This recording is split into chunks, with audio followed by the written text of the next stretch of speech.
আসসালামু আলাইকুম রহমতুল্লাহি ওবারাকাতু। আলহামদুলিল্লাহি রাব্বিল আলামিন ওয়াসসালাতু ওয়াসসালামু আলা মান লা নাবিয়্যা বা'দা, আম্মা বাদ।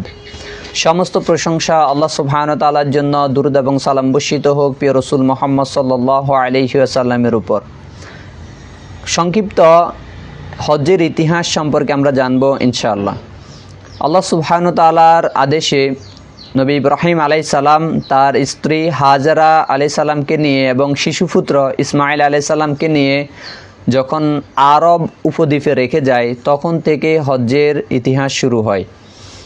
কাবাঘর নির্মাণ এবং হজ্জের ঘোষণা, যেটি পবিত্র কোরআনে এসেছে সূরা বাকারা সূরা নম্বর 2 আয়াত 127 নম্বর আয়াতে, ওয়া ইয ইয়ারফাউ ইব্রাহিমুল কওয়াইদা মিনাল বাইতি ওয়া ইসমাঈল রব্বানা তাকাব্বাল মিন্না ইন্নাকা আনতাস সামিউল আলিম।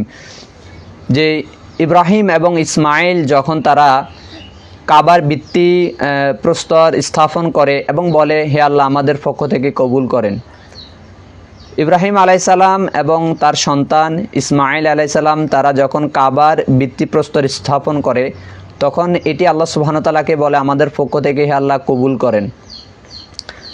হজ্জের ঘোষণা, যেটি পবিত্র কোরআনে সূরা হজ্জে সূরা নম্বর 22 আয়াত 27 নম্বর আয়াত উল্লেখ করা হয়েছে যে আপনি মানুষকে ঘোষণা করে দিন যাতে তারা হজের জন্য আসে।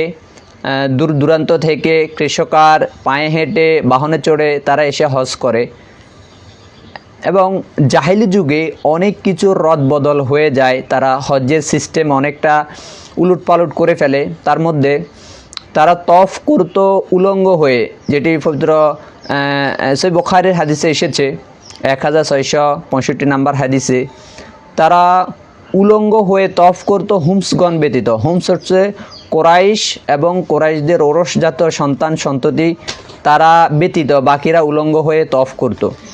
পবিত্র কোরআনে সূরা তওবার সূরা নম্বর 9 আয়াত 28 নম্বর আয়াতে আল্লাহ সুবহানাহু ওয়া তাআলা বলছে, হে ইমানদারগণ, মুশরিকরা হলো অপবিত্র এবং এই বছরের পর থেকে যাতে তারা হারামের নিকটবর্তী না হয়।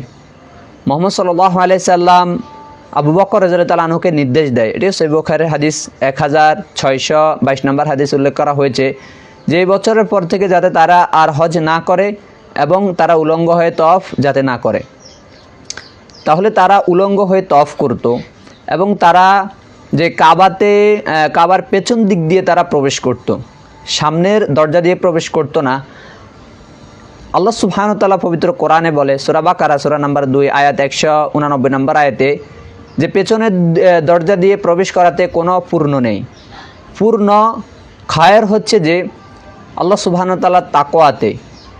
তাই পেছন দিক থেকে তারা যে প্রবেশ করতে পেছন ধার দিয়ে, এটাতে কোনো পূর্ণ নেই। সামনের দরজা দিয়ে প্রবেশ করার জন্যই আল্লাহ সুবহানাহু ওয়া তাআলা এখানে ইঙ্গিত করছে। এবং জাহিলি যুগে তারা অনেক কিছু রদবদল করে, তারা শীষ বাজিয়ে হাতের তালি দিয়ে তারা উলঙ্গ হয়ে তফ করত। তারা আরাফাতে অবস্থান করতো না এবং তারা সাই করতো না, সাফা মারওয়া সাই তারা করতো না। এরকম অনেক কিছু তারা রদবদল করে ফেলে।